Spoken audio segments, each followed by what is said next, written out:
What are you seeing now as far as credit conditions? We learned in the Beige Book that banks have tightened lending standards across several districts. Do you think that things could get worse from here, or is it largely contained?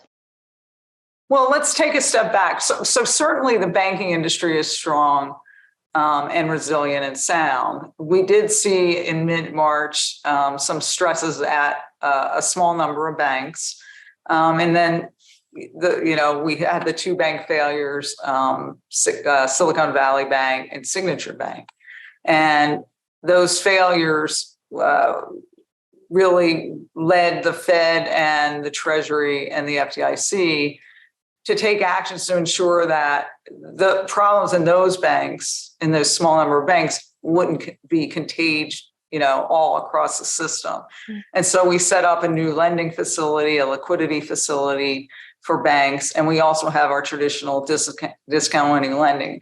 And those actions have reduced some of the March stresses we've seen in the industry. So that's a good thing.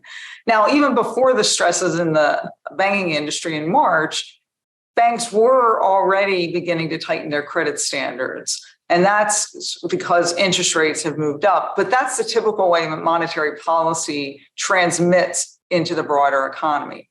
So the question now going forward is, will stresses in the banking industry, those stresses in March, lead banks to move faster to tighten their credit standards? And if so, credit will become less available. And that has the same kind of impact on the economy as tightening of monetary policy.